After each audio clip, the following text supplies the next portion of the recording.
Capitalismo, ahorro y trabajo duro. No hay otra cosa. Estamos acostumbrados a entender la pobreza al revés. De que el mundo sea rico y la pobreza sea una casualidad. La población humana vivió miles de años en situación de extrema pobreza. Y eran pobres Inglaterra, era pobre Suiza, eran pobre Francia. En Europa, hasta el siglo XVIII o principios del XIX, había una hambruna cada 20 años. Cada 20 años, con un agravante. Por ejemplo, cuando había hambres en Galicia, en mi tierra, y había comida, por ejemplo, en Alemania, no había forma física de traer la comida de Alemania a Galicia. Estoy hablando del siglo XVIII y para atrás. En el siglo XVIII y XIX, en algunos países, sobre todo en Inglaterra, Francia, Estados Unidos, se empieza a ver capitalismo. Capitalismo quiere decir producción con capital.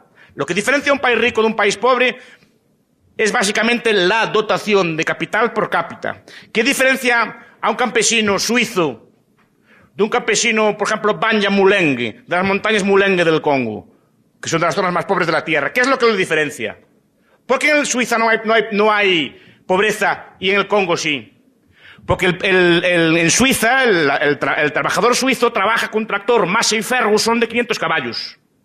Es decir, su fuerza de trabajo, sus músculos se multiplican por 1000 o por 10.000. Y en un día hace el trabajo de 200 hombres de antes. Por tanto, produce trigo por como 200 veces lo que se producía antes. El trabajador Mulenge, de las montañas Mulenge, sigue trabajando como se trabajó siempre. O sea, de una forma no capitalista, no capitalizada. Se trabaja con un buey flaco, con las manos o con un arado de madera. Por tanto, su productividad es 100 veces menor. Entonces digo, en algunos países de Europa se empezó a trabajar con capitales. Eran países enormemente ahorradores, enormemente frugales, enormemente capitalistas. Capitalizaban, ahorraban y compraban máquinas. Empezaron a trabajar, en vez de con las manos, empezaron a trabajar con máquinas de vapor. En vez de transportar las mercancías con bueyes, empezaron a transportarlas en ferrocarriles. Eso multiplicó su productividad y fue que poco a poco cada trabajador fuera siendo más rico.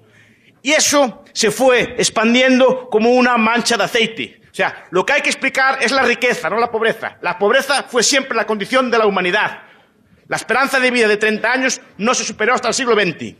Solo con medios capitalistas de producción, ahorro, mercado y cálculo se pudo poco a poco superar esa situación de pobreza y poco a poco la riqueza, la prosperidad se está expandiendo por el mundo. Lentamente, pero está expandiendo por el mundo. La pobreza hoy día es menor que nunca en la historia de la humanidad. Que nunca en la historia de la humanidad. Si quieren me dicen cuándo vivía la gente mejor que ahora. Incluso en los países pobres. Fíjense lo que estoy diciendo. En cualquier aspecto. Les digo, la única solución es esta. Ahora, el socialismo, miren, pongo un ejemplo. Miren, tenemos a Cuba. Cuba, año 1958. Pueden contrastarlo si tienen internet, en cualquier tableta o cualquier cosa así. Año 58, estadísticas de la ONU. ¿Saben qué renta tenía Cuba? La de Francia y la de Austria.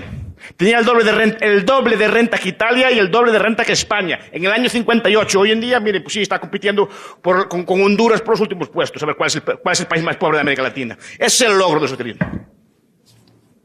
Cogen en cambio al revés.